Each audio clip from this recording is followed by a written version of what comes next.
Look, we've always been very honest about it.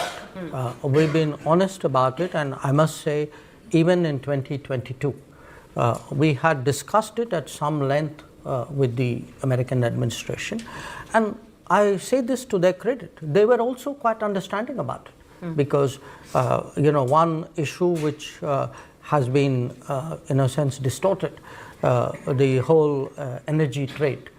The fact is that after 2022, you did not want the Ukraine conflict to trigger a global energy crisis. We did not want to see global inflation, and which meant that somebody had to buy Russian oil if the oil markets had to be kept at a reasonable price.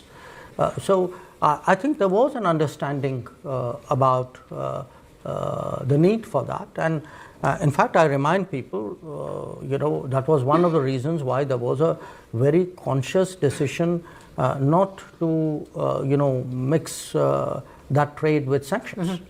So I think people have been very sober and very, I would say, sensible about insulating the global economy from that particular aspect. So we've been very honest about it, because I would rather tell our partners and the rest of the world up front what we are doing. I see no reason why we should be, less than direct in any way. What about the BRICS? What would India like the BRICS to be? Economic grouping, or ideological one? What's the value of it going to be? Look, it's hard to put a label on it, and we all like putting labels. I mean, that's what we do for a profession. I mean, that's why you do what you do and I do what I do.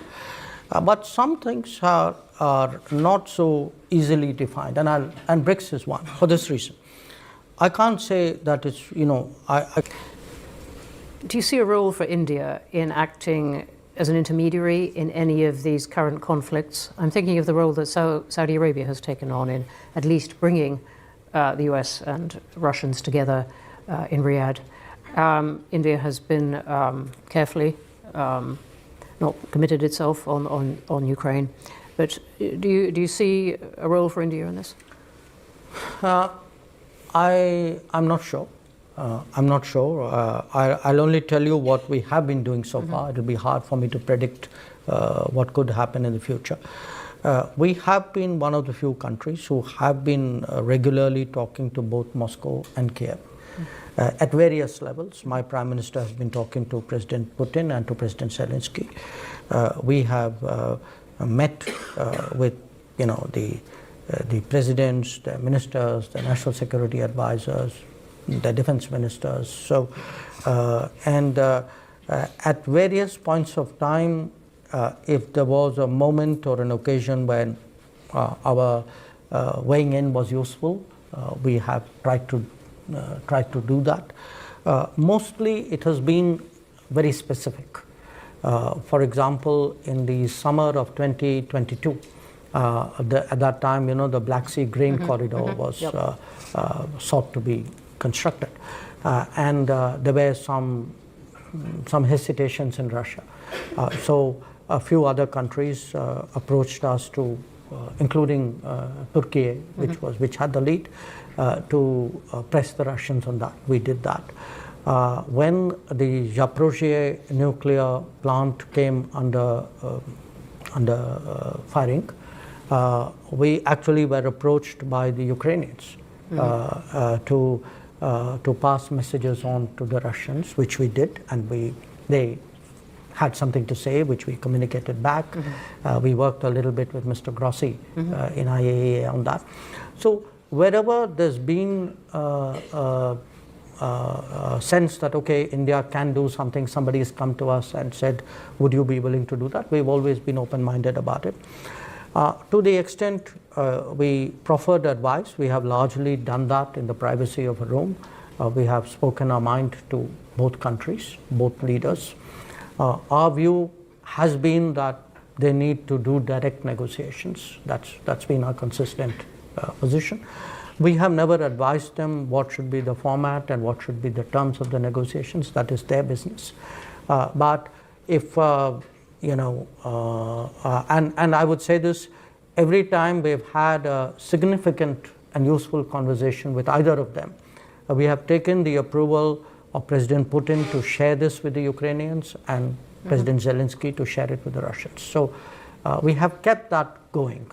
But beyond that, as I said, we have never, it's never been up, we haven't done a peace plan or, put out a particular view. We don't think that is appropriate. I think this is an issue where the parties involved have to decide for themselves. And we also understand the stakes that Europe has in this matter. We understand the interests which the United States has in this matter. We hear it from the Russians that they too feel that there are other parties to be engaged. So I think we have done whatever was the right thing to do in the most helpful manner, and will continue to do that. Trump has a much more, let's say, nuanced view of the war in Ukraine than his predecessor did. Okay, I'll take your word for it. Well, nuanced is the way that people have described India's position towards Russia in the last. That one is okay. So do you now feel vindicated that you were always right all along on Russia? No, look, let me walk back a bit. We have felt from the start that even if two countries, two neighbors have differences, even very deep differences, it cannot be settled by recourse to war. Okay. If war has started, you're not going to get, given the situation, you're not going to get a solution out of the battlefield. If you're not going to get a solution out of the battlefield, then the answer is to negotiate. And if you are going to negotiate, it makes sense to negotiate directly rather than through very convoluted signaling. Sure.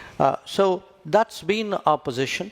It wasn't necessarily widely accepted in 2022, but I think a lot of people have come around to that point of view right now. So we, to the extent the United States today, under President Trump, also is an advocate of the fact that there has to be a negotiated solution. I think there is a sort of a common ground there. But beyond that, I think I mean they would have their view. We are less involved. They are deeply involved in it. Sure. We are not.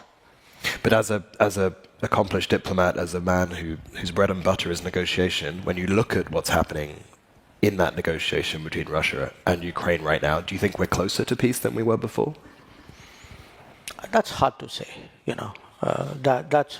That's hard to say because, like any negotiation, I mean, you can argue that negotiation is better than no negotiation, but a negotiation does not by itself predicate that you will reach an early conclusion.